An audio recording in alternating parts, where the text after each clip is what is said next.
Welcome back to the podcast family. I'm Paul, Recovered Addict Scotland. I'm really pleased to be joined today by Ashley. Hi there, I'm Ashley, a recovered drug addict calling from Cambridgeshire near Peterborough. Thanks, Paul. Lovely, glad you're here. Good to hear you. Yeah, so what we're going to be doing today, family, is we've each brought 3 topics from our basic text, Alcoholics Anonymous, often called the Big Book, and we're going to be reading them and then chatting about them and sharing our experience, strength, hope with each other and with you folks. So bear in mind, folks, if you're new to CA, there's about 120 plus different podcasts on this channel. Feel free to like, comment, subscribe, share. Bear in mind you can pause or rewind this whenever you wish. If you want to appear on one of these podcasts, send us your first name, your number. There's very healthy WhatsApp groups we can add you to where there's great resources, information, support for sobriety posted every single day. If you want to be added to any of the WhatsApp groups, just put your first name, your number, and write WhatsApp. And also, we do maintain current male and female sponsorship lists. So if you're looking for sponsorship, you can just put your first name, your number, and sponsorship, or indeed all those 3 things. We will definitely get back to you. A sponsor is someone that has a working knowledge of the steps, literature, fellowship, and programming, is willing to take the time to take through these wonderful 12 steps so you can be set free the hideous delusion of drink and drugs. So, without further ado, now Ashley's first topic is from More About Alcoholism, I believe. From A Vision for You, page 151. So it's over to you, Ashley. Oh, thanks, Paul. Yeah, that's brilliant. Yeah, so I'm going to read A Vision for You now. So, chapter 11, 151. For most normal folks, drinking means conviviality, companionship, and colourful imagination. It means the release from care, boredom, and worry. It is a joyous intimacy with friends and a feeling that life is good, but not so with us in those last days of heavy drinking. The old pleasures were gone. They were but memories. Never could we recapture the great moments of the past. There was an instant yearning to enjoy life as we once did, and a heartbreaking obsession that some new miracle of control would enable us to do it. There was always one more attempt and one more failure. The less people tolerated us, the more we withdrew from society, from life itself. As we became subjects of King Alcohol, shivering denizens of his mad realm of the chilling vapour, that is, loneliness, settled down. It thickened, ever becoming blacker. Some of us sought our sordid places, hoping to find an understanding, companionship, and approval. Momentarily, would become oblivion and the awful awakening to face the hideous 4 horsemen: terror, bewilderment, frustration, despair. Unhappy drinkers who read this page will understand. Now and then, a serious drinker, being dry at moments, says, I don't miss it at all. I feel better, work better, having a better time. As an ex-problem drinkers, we smile such a sally. We know our friend is like a boy whistling in the dark to keep up his spirits. He fools himself. Inwardly, he would give anything to take half a dozen drinks and get away with them. He will presently try the old game again, for he isn't happy about his sobriety. He cannot picture life without alcohol. Someday he will be unable to imagine life either with alcohol or without it. Then he will know loneliness, such as a few do. He will be at the jumping off place. He will wish for the end. We have shown how we got out from under. You say, yes, I'm willing, but am I to be consigned to life where I should be stupid, boring, and glum, like some righteous people I see? I know I must get along with liquor, but how can I? Have you sufficient substitute? Yes, there is a substitute, and it's vastly more than that. It's a fellowship in Alcoholics Anonymous.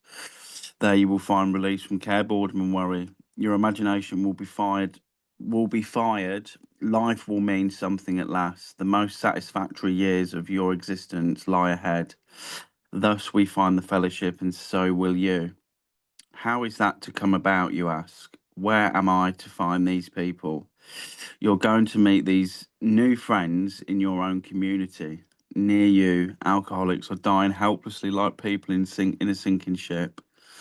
If you live in a large place, there are hundreds, high and low, rich and poor. These are future fellows of Alcoholics Anonymous. Among them, you will make lifelong friends. You'll be bound to them with new wonderful ties. For you will escape disaster together, and you will commence shoulder to shoulder a common journey. Then you will know what it means to give of yourself that others may survive, and rediscover life. You will learn the full meaning of love thy neighbour as thyself. Yeah, so I'll leave it there, Paul. Then that's a brilliant chapter.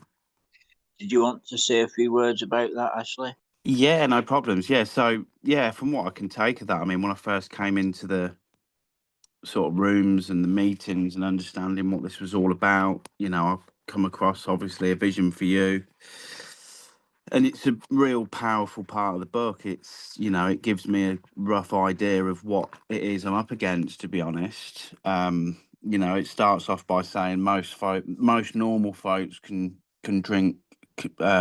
Drinking means conviviality and companionship, and for me that wasn't the case. It wasn't, it was the case. Sorry. It was, it was bringing some true words for me, because I got to understand that, drinking like normal folk wasn't my story. And as it goes on to say, the king alcohol shivering Denton was his mad realm. Everything that vision for you is describing, I kind of understood that was my story around that. And it's a very sort of, I think talking about the vision for you, it's a very sort of powerful, meaningful sort of part of this book. And it gives us a bit of a clear cut idea of what we're up against around this, disease of alcoholism, because I didn't really understand what it meant and um, what was going on, because all, like it says, this thought, and the thought was always there for me, but, I never understood that. And, relapse after relapse, it just kept happening to me. But this gave me an idea of what I was up against. And it's just a very, very, it's just a really, really good part of the book. It's a very sort of in-depth, for anyone new that's listening, that's wondering what this is about, particularly a vision for you. It's, like I sort of said earlier, it kind of gives us an idea of what these things that we do, and it's describing it to us in a vision for you, and so many, many chapters within the book. And I think just sort of finally at the bottom it says, now and then a serious drinker being dry at the moment says I don't miss it at all. I think that just says it all, really. But yeah, that's pretty much it. Yeah, that's brilliant. Yeah. Yeah, the feelings around awakening. I mean, every addict's different in terms of quantity of usage, frequency of usage, duration of usage, and obviously personal circumstance and drugs of choice. But every addict's completely the same in terms of distorted perceptions and distorted behaviour. And there's a spanner for every nut in CA, and everyone needs to be adjusted daily. And the problem is really divine adjustment through moral psychology. That's really what the program is. And the moral psychology begins with that first step. And, almost, well, I would say pretty much every day, sometimes 2 or 3 times a day. In fact, I've had a call, voicemail this morning for someone who's quite upset, and their blessings became cursed. They didn't take suggestions, they didn't do the things being asked of them, neither by the sponsor or the program. And as a result, the good things they hoped for never happened, and indeed bad things happened in that place. Conversely, if someone takes the directions, follows the program, the things that have become cursed can become blessed in their life. People can recover and things can change. Growth, new life, freedom. It all begins with rigorous honesty, you know. And the irony is that your horrible difficulties become your strength. It's like when you learn to catch the boomerang, it doesn't whack you on the head anymore. That's what step one is. You've got to own your stuff. You know what I mean? You've got to own reality. You've got to own the reality of your circumstances. You've got to get rigorously honest about your problem. Until there's radical acceptance of the problem and the realities around it, i.e. an understanding of the illness and an understanding that all your unwelcome circumstances happen as a result of your illness, you're not really going to get very far, you know. And even then, you're going to need power. You're going to need God's power and God's wisdom and God's grace.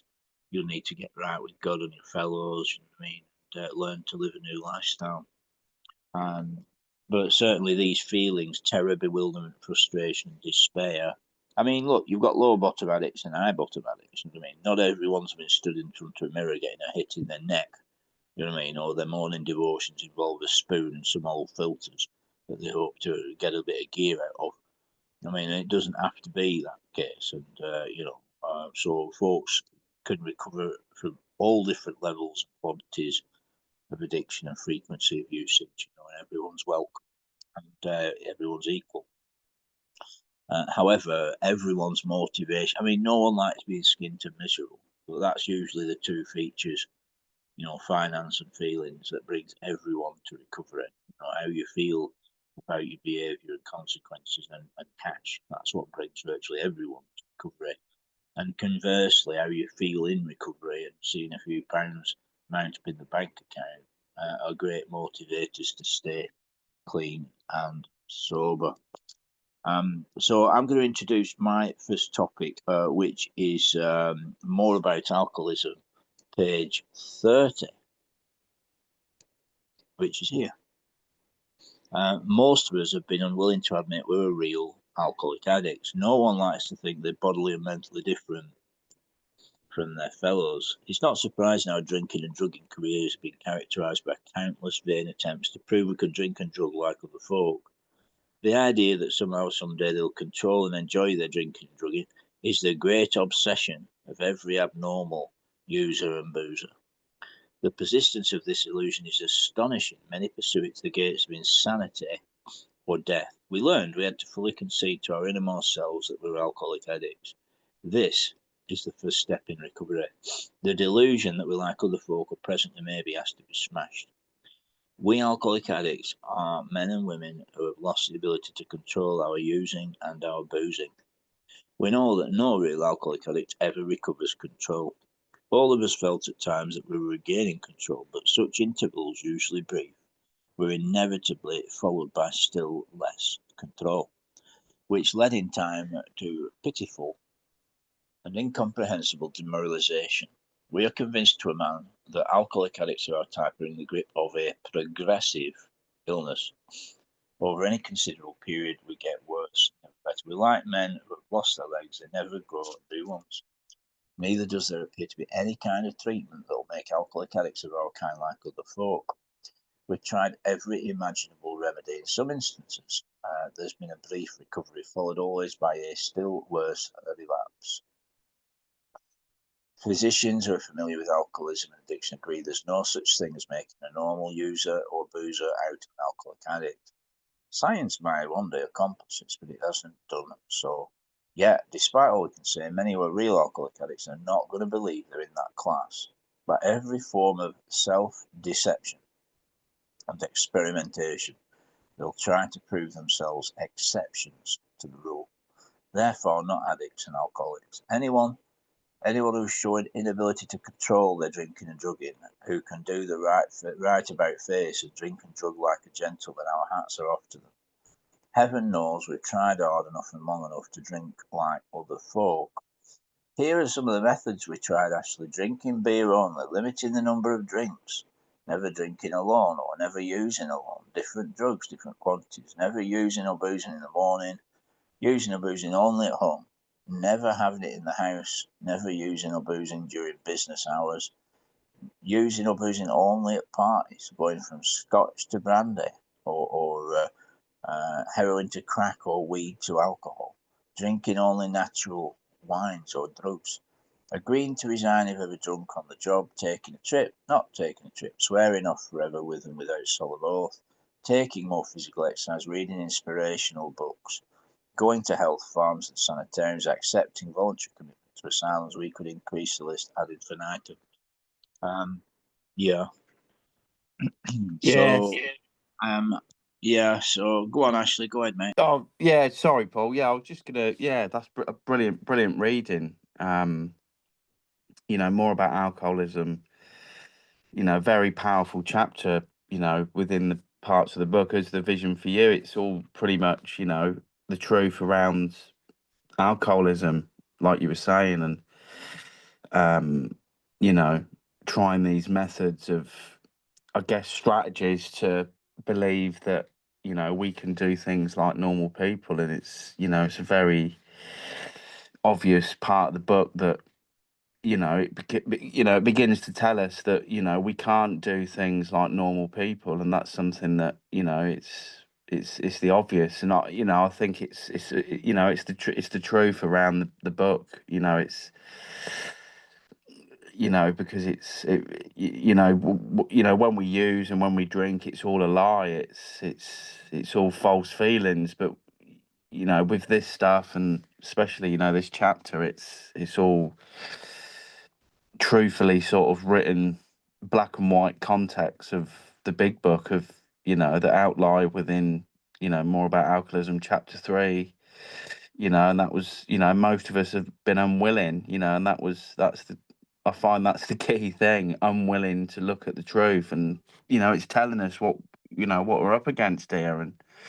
But yeah, that's brilliant, Paul. I mean, who's to say that even folks with years clean don't have a lurking notion that one day they'll be able to use and booze successfully? I have an acquaintance at the moment, and they've just managed to get a fortnight clean, and I've been privileged to be part of their journey for several years now.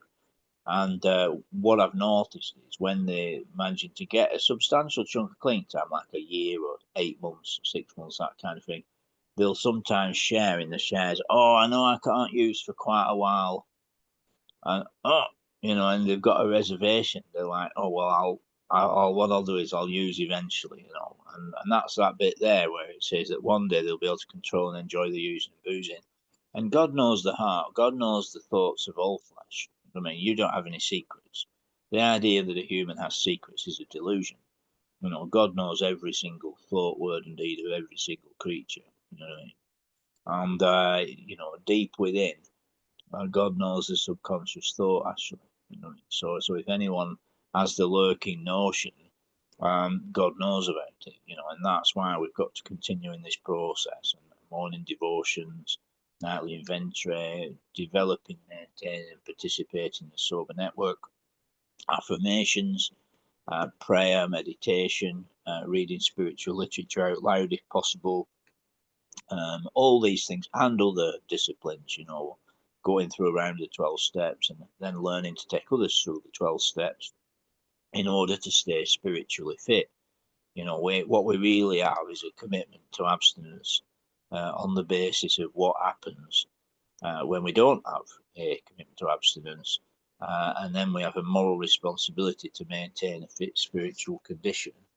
And if you maintain a fit spiritual condition, which means you and God, then generally your thinking and your feelings will be manageable and your behaviour will be manageable. So it's over to you, Ashley, now for Fear of Fear, page 289. That's brilliant, Paul. Thank you very much. Yeah, so Fear of Fear. It says right at the top here, it says, this lady was cautious. She decided she wouldn't let herself go in her drinking, and she would never take the morning drink. What page is that? Oh, yeah, I've got it. Go ahead. 289, Paul. Didn't think I was an alcoholic. I thought my problem was that I had been married to a drunk for 27 years. And when my husband found AA, I came to the second meeting with him. But not for me. Then I went to another meeting, and I still thought it was wonderful for him, but not for me. That was on a hot summer evening down in the Greenwich Village group. and there was a little porch, and they're in the old meeting place on a Sullivan Street. And after the meeting, I went out to the steps for some air. In the doorway stood a lovely young girl who said, "Are you one of us Souses too?" I said, "Oh goodness, no, my husband is. He's in there." She told me her name, and I said, "I know you from somewhere." It turned out that she had been in high school with my daughter. I said, "Eileen, are you one of those people?" And she said, "Oh yes, I'm in this." As we walked back through the hall, I, for the first time in my life, said to another human being, "I'm having trouble with my drinking too."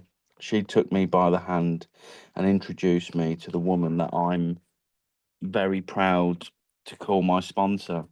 The woman and her husband are both in AA, and she said to me, "Oh, but you're not the alcoholic. It's your husband." I said, "Yes." She said, "How long have you been married?" I said, 27 years. She said, 27 years to an alcoholic? How did you even stand it? I thought, now here's a nice sympathetic soul. This is for me. I said, well, I stood it to keep the home together and for the children's sake. She said, yes, I know. You're just a martyr, aren't you? I walked away from the woman grinding my teeth and cursing under my breath. Fortunately, I didn't say a word to George on the way home. But that night I tried to go to sleep, and I thought, you're some martyr, Jane. Let's look at the record. And when I looked at it, I knew I was just as much as drunk as George was, if not worse. I nudged George the next morning and said, I'm in. And he said, oh, I knew you'd make it. I started drinking nearly 30 years ago, right after I was married. My first drinking spree was on a corner liquor, and I was allergic to it. Believe me, I was deathly sick every time I took a drink, but we had to do a lot of entertaining. My husband liked to have a good time. I was very young, and I wanted to have a good time too. The only way I knew to do it was to drink right along with him. I got into a terrific trouble with my drinking. I was afraid, and I had made my mind up that I would never get drunk, so I was watchful and careful. We had a small child, and I loved her dearly. So he held me back quiet a bit in my drinking career. Even so, every time I drank, I seemed to get into trouble. I'd always wanted to drink too much, so I was watchful, always watchful, counting my drinks if we were invited to a formal party and I knew that they were only going to have one or two drinks. I wouldn't have any. I was being very cagey because I knew that if I'd take one or two, I might want to take 5 or 6 or 7 or 8. Yeah, I'll leave it there then, Paul. I'll talk about that chapter then briefly. Yeah, so yeah, Ashley, recovered drug addict. Yeah, I've come across this, I guess, after the steps were, being taken place when I was doing them, and I just was curious to see what was at the back of all the other, famous chapters, I guess. And, this one stuck out to me, as an interesting read, to be honest. And I'd sort of, like I said, as I was reading things started to sort of, make sense to me. That, like what she was saying towards the end, it's not just one, it always leads into sort of 10 or 11, 20, whatever it is. And it's quite an interesting thing as well, is that, she was the partner of the guy that had the problem, and then all of a sudden she's admitting that she had the problem. And I think it's such a warming part of the book that, it's anyone's welcome and within these rooms, and, we can all stay free and clear of the, of that mindset. And, this is what's on offer in the rooms, a new way of thinking, like what she was saying. And, a change, personality change, I believe, around this. But yeah, over to you, Paul. That's brilliant. Thank you very much, Ashley. Lovely. Yes. Um, Yeah, it's a great reading. So, Married to a Drunken Addict. Yeah, there's so much human suffering through addiction. There really, really is. Meetings are a wonderful thing. In meetings, we get a checkup from the neck up.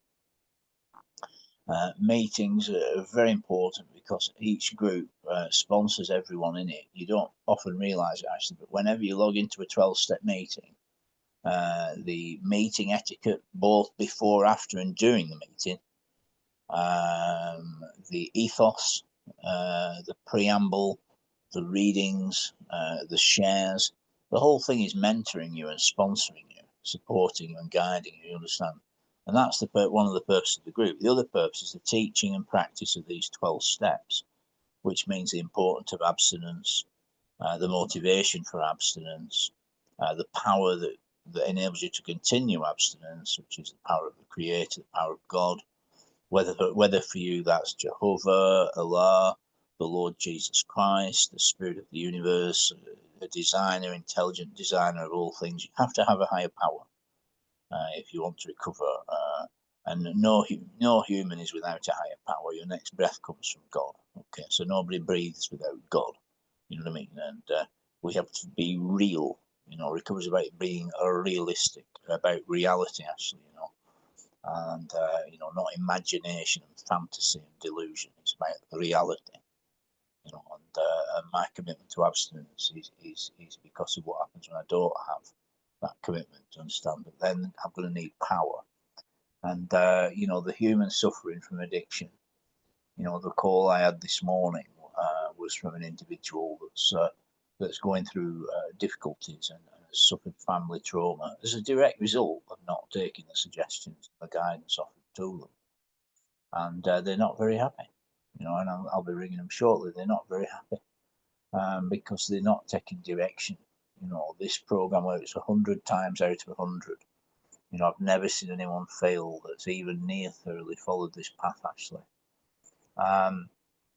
And so it's quite interesting that there's empathy as well. And of course, there's Al-Anon and Co-Anon and Nar-Anon, which are partner 12-step fellowships to support those whose family, to support the family and partners of addict alcoholics, you see.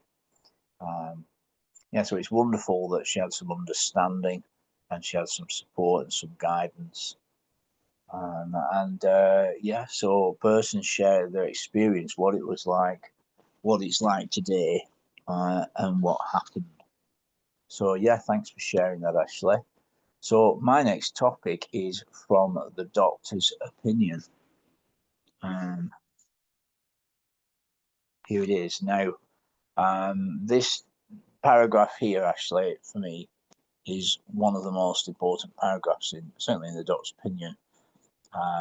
We doctors have realised for a long time that some form of moral psychology was of urgent importance to alcoholic addicts, but its application presented difficulties beyond our conception. What with our ultra-modern standards, our scientific approach to everything, we're perhaps not well equipped to apply the powers of good that lie outside our synthetic knowledge. So if you go to if a man or a woman went to their doctor, GP in Britain today, the doctor is not going to say, listen, you're insane. You're going to need God's power. You'll have to get right with God. You'll have to make up with your family and friends, neighbours, etc. You're going to have to realise your character defects, your shortcomings. You're going to need to keep a daily check on your behaviour, stay connected with God, learn how to pray and meditate, support other alcoholic addicts in this process, and be vigilant and self-aware that you've had this change. They're not going to say, not a single GP in the land will say that or anything like those things to you, Ashley. What they'll do is they'll have a look at the screen and go eeny, meeny, miny, mo, and pick you some portions or pills to suggest to you, and wish you well and wave you off. They might, if you talk to them, they might mention support groups. Very, very few will mention AAC or any, quite simply because Great Britain is an anti-Christian government, and they don't, anything that mentions God, they shy away from it. It's as simple as that. However, if you go into drug and alcohol treatment centres or into such things that are in the community, they may well mention them, but the doctors don't. That's the point I'm making. And the doctors tend to be quite discreet and professional, and they don't talk about God or the moral side of things. So Silkworth here is saying that he's describing this 12-step program of action, actually, and he's saying it's basically moral psychology and divine power. That's precisely what this program is. We don't worship men. Willie Wilson was a fall-down, wet-your-pants, suicidal, manic depressive, alcoholic drug addict. That's what he was. He'd have been long gone were it not for the goodness of God. It's purely the goodness of God this program exists. It's purely the goodness of God that you exist, that anyone exists. Okay. Everything lives by the grace of God to the glory of God. And Silkworth knew it, several times in the Doc's opinion, which you and me have studied together some time ago, Ashley.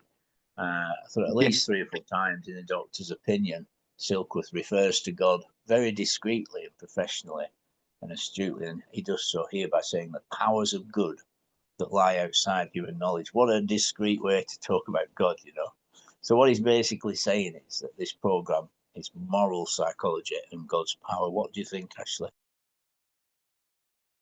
Yeah, no, that's yeah. No, it's a really good understanding from your point, Paul, and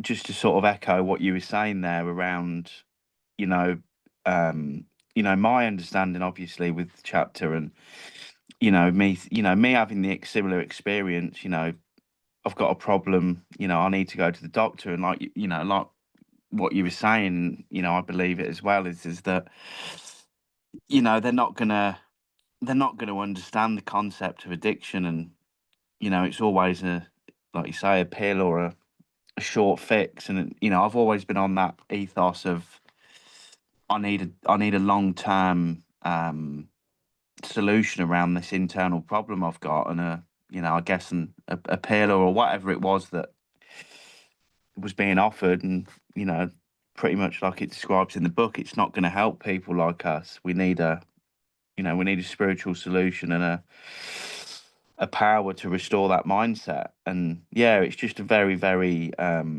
good introduction to the book, and a very sort of it's a good like asset to the program, in a sense, to sort of draw you into the program within reading the following chapters. It just tells us that we can't be treated by I guess a clinical person's. It has to come from a higher power and God or whatever it is that you believe in, and that's the beauty of this book, really. But yeah, that's brilliant, Paul. On the screen at the moment is a meeting screen. By all means, take a screenshot of this. This is a very epic screen because all these meetings on this screen are on every single day, all of them. The UK Samaritans number is there, as is the CA UK helpline. There's now 7 or 8 very healthy 24-hour Zoom meetings that are on, folks, which means they're on 24 hours a day, 7 days a week, 365 days a year, permanently on. There's about 8 of them that are healthy. There's about 5 AA ones and 3 NA ones that are permanently on, and 2 of the AA ones are on this here screen, the 319 marathon at the bottom right, the New Zealand Marathon Top Centre.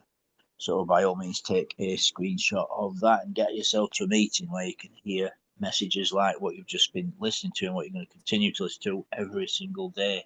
More meetings, more chances.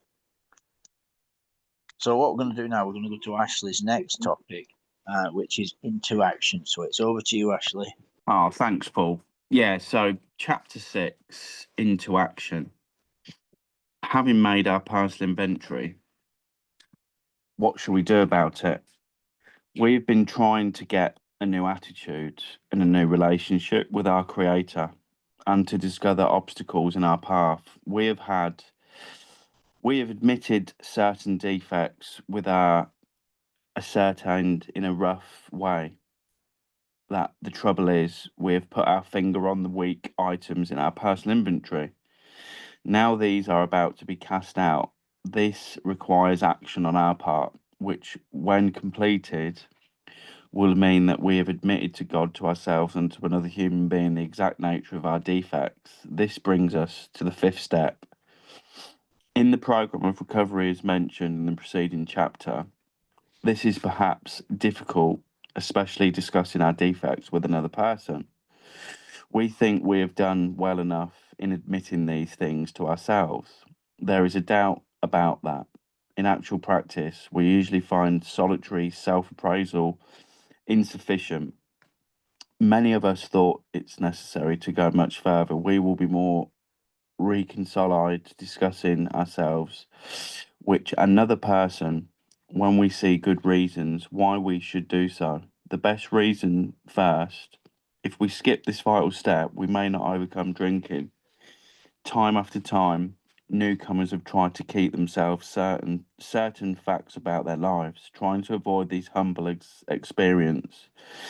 They have turned to the easier methods, almost invariably that they got drunk.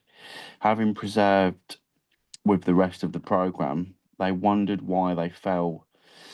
We think the reasons is that they never completed house cleaning. They took inventory all right, but hung on to some of the worst items in stock. They only thought they had lost their egoism and fear. They only thought they had humbled themselves, but they had not learnt enough of humility, fearlessness, and honesty in the sense we find it necessary until they told someone else all their life story. More than most people, the alcoholic leads to a double life. He's very much the actor to the outer world. He presents his stage character. This is the one he likes his fellows to see. He wants to enjoy certain reputation, but knows in his heart he doesn't deserve it.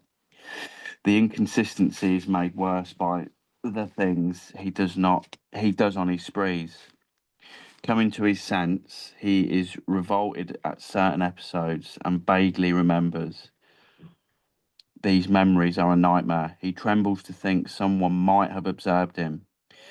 As fast as he can pushes the memories far inside himself, he hopes they will never see the light of day. He is under constant fear and tension that makes for more drinking. Psychologists are inclined to agree with us. We have spent thousands of dollars for examinations. We know about few instances where we have given these doctors a fair break. We have seldom told them the whole truth, nor have we followed their advice. Unwilling to be honest with these sympathetic men, we were honest with no one else. Small wonder may, in the medical profession, have a low opinion of alcoholics and their chance for recovery. We must be entirely honest with somebody if we expect to live a long or happily in this world. Rightly and naturally, we think well before we choose the person or persons with whom to take intimate and confidential step. I'll leave it there, Paul. I'll share back on that.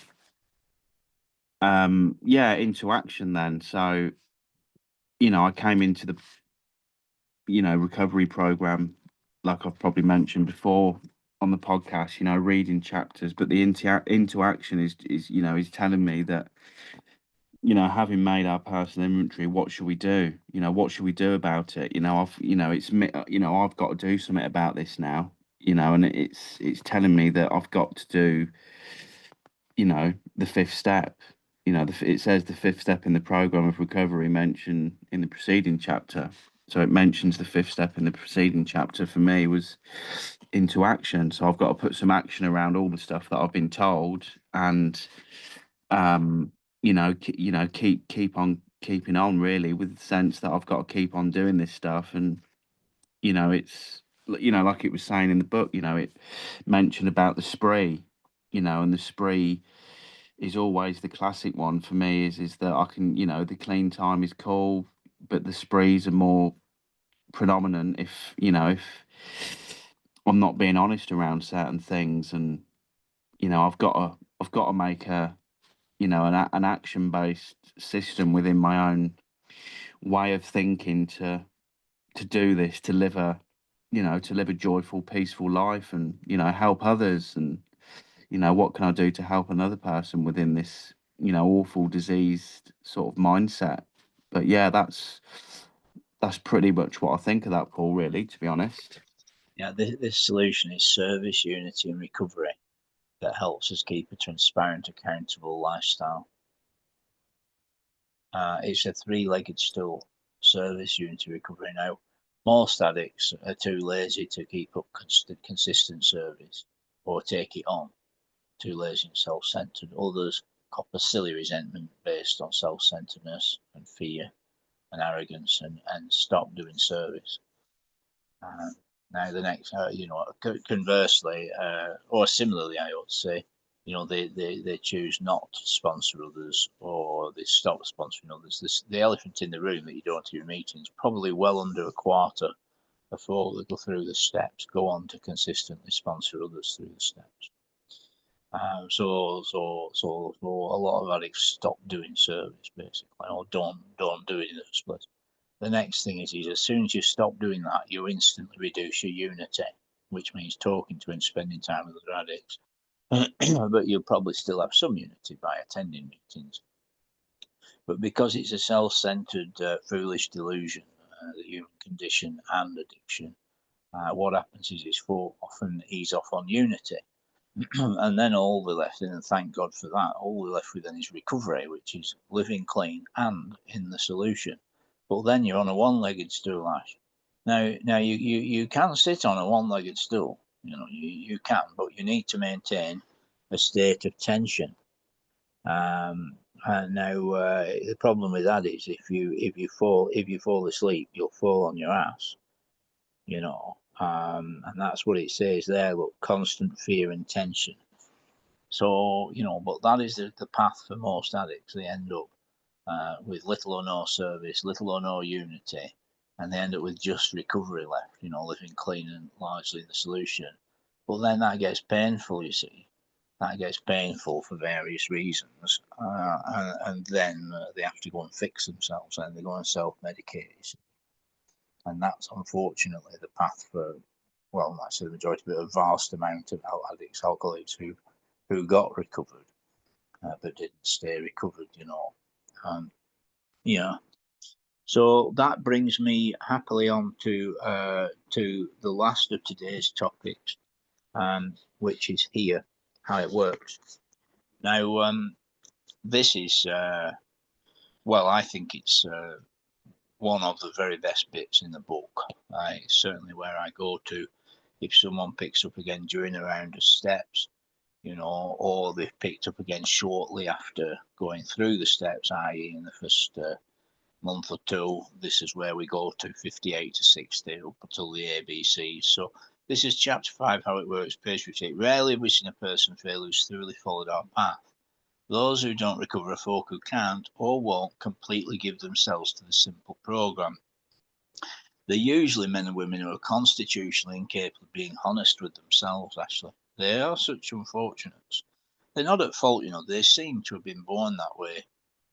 They're naturally incapable of grasping and developing a manner of living which demands rigorous honesty. Their chances are less than average. There are those too who suffer from grave emotional and mental disorders.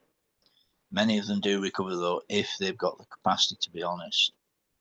Our stories disclose in a general way what we used to be like, what happened, and what we like. Now, if you've decided you want what we have and are willing to go to any lengths to get it, then you're ready to take certain steps. At some of these we balked. We thought we could find an easier, softer way. We couldn't. With all the answers to our command, we beg of you to be fearless and thorough from the very start. Some of us tried to hold on to our old ideas, result was nil, till we let go absolutely. Remember, we deal with alcohol or drugs, cunning, baffling and powerful.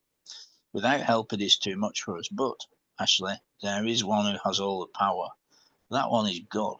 May you find him now. Half measures availed us nothing. We stood at the turning point. We asked his protection and care with complete abandon. Here are the steps we took, which are suggested as a program of recovery. We admitted we were powerless over drugs, that our lives had become unmanageable. We came to believe a power greater than ourselves could restore us to sanity. We made a decision to turn our will and lives over to the care of God as we understood him. 4, made a searching fearless moral inventory of ourselves.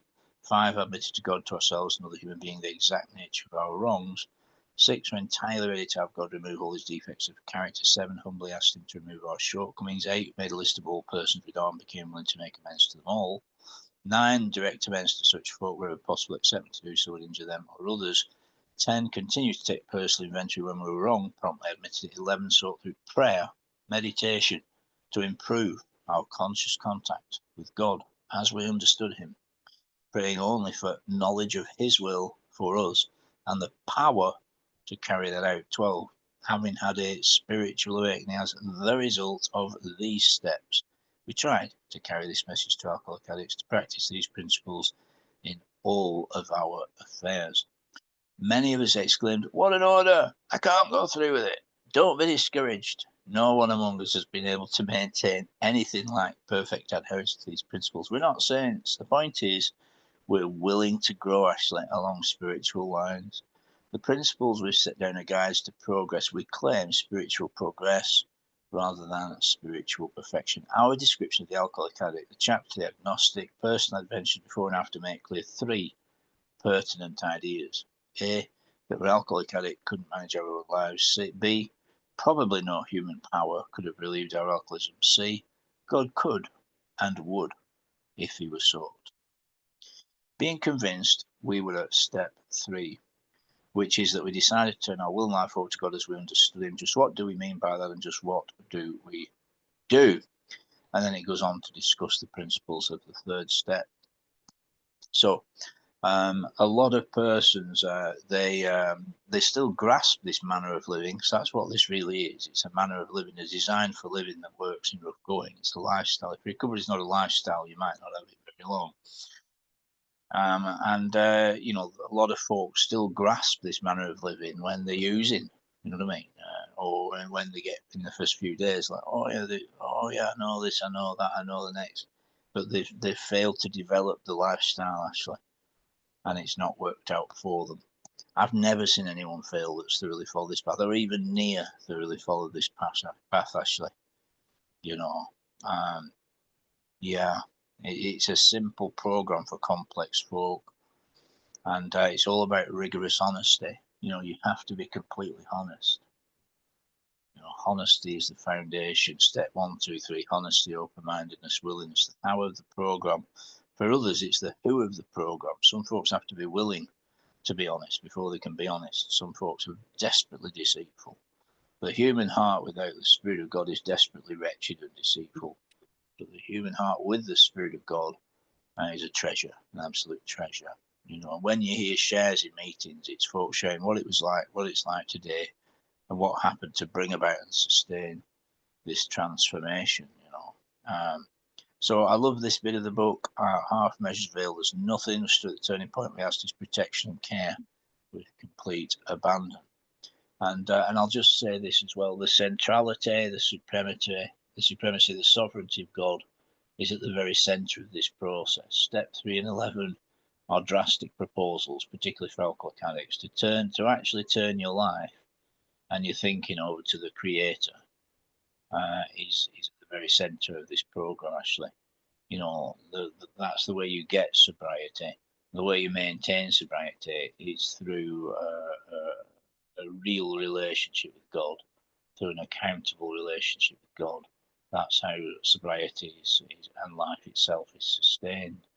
And in closing, what I would say as well is, you know, tradition once says our common welfare comes first. Personal recovery depends upon CA unity.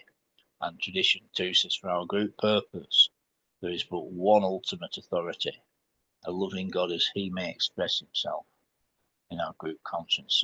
So we see that unity and the centrality of God are at the very, very core of this process. And the ABCs there, you know, and a lot of folk are like, oh no, it's too much for me.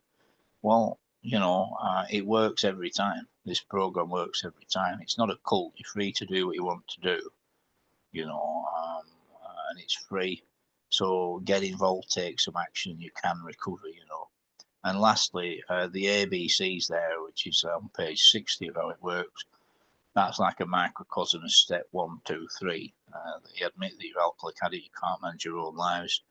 B, probably no human power could relieve your alcoholism. God could and would, can and does, if he is so. So you have to seek God on a daily basis and ask and receive, and seek and find, and knock and the door will be opened unto you. Over to you, Ashley.